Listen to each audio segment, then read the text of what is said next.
ఉసిరికాయ మనకు ఇమ్యూనిటీ బూస్ట్‌లా పనిచేస్తుంది. దాంట్లో సి విటమిన్ చాలా అధికంగా ఉంటుంది. ఇంకా పోషకాలు చాలా ఉన్నాయని మనకందరికీ తెలిసిందే.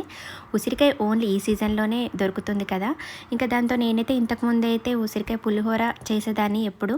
కానీ ఈసారి ఉసిరికాయ చట్నీ ట్రై చేసిన. ఫస్ట్ టైం ట్రై చేస్తే ఫెయిల్ అయిపోయింది. ఈసారి మాత్రం సక్సెస్ అయింది. మనం ఒకసారి ఫెయిల్ అయితే ఊరుకోం కదా! దాంతో ప్రయోగాలు చేస్తూనే ఉంటాము. మళ్ళీ అరకిలో ఉసిరికాయ తీసుకొచ్చి మళ్ళీ ట్రై చేశాను. కానీ టేస్ట్ మాత్రం చాలా బా వచ్చింది. ఇంతకుముందు ఏమేం పొరపాట్లు చేశానో అవన్నీ సరిదిద్దుకొని ఈసారి ఇంకొకలాగా చేశాను. ఉసిరికాయలను తీసుకొని బాగా శుభ్రంగా కడిగి వాటిని తుడిచి స్టీమ్‌కి అంటే ఆవిరికి ఉడికించాను. ఆవిరికి ఇంతకుముందు అయితే ఒక 20 మినిట్స్ ఉడికించా. అలా ఎక్కువ బాయిల్ అయ్యేసరికి అది వగరు ఎక్కువైపోయి చట్నీ అంత టేస్ట్ బాలేదు.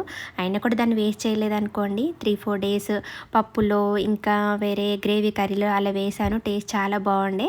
అలా యూజ్ చేశాను. ఈసారి దీన్ని ఒక 5-10 మినిట్స్ ఆవిరికి ఉడికించి తర్వాత చిన్న పీసెస్‌గా కట్ చేసి ఒక ముకుడు తీసుకొని అందులో ఆయిల్ వేసి ఆవాలు, మెంతులు 1 స్పూన్ ఆవాలు, 1 స్పూన్ మెంతులు, పచ్చిమిర్చి, ఎండుమిర్చి ఇవి ఎక్కువనే పడుతుంది. మనం ఉసిరికాయ వగరు పుల్లగా ఉంటుంది కదా! కారం ఎక్కువగానే పడుతుంది. అవన్నీ వేగిన తర్వాత ఉసిరికాయ ముక్కల్ని కూడా ఒక 10 మినిట్స్ రోస్ట్ చేశాను. ఇంతకుముందైతే అలా వేయించలేదు. ఇంకా అది చల్లారిన తర్వాత మిక్సీలో వేసుకొని బరకగా మరీ మెత్తగా కాదు, బరకగా మిక్స్ చేసుకొని పక్కన పెట్టుకొని మళ్ళీ దాన్ని పోపు పెట్టుకుంటున్నా. వెల్లుల్లి, ఎండుమిర్చి, పచ్చిమిర్చి, జీలకర్ర, ఆవాలు, కొంచెం ఇంగువ, పసుపు, కొంచెం సాల్ట్ వేసి పోపు పెట్టుకున్నాను. టేస్ట్ నిజంగా చాలా బాగుంది. వేడివేడి అన్నంలో నెయ్యి వేసుకొని ఈ చట్నీ వేసుకొని తింటే నిజంగా అది చాలా బాగుందండి.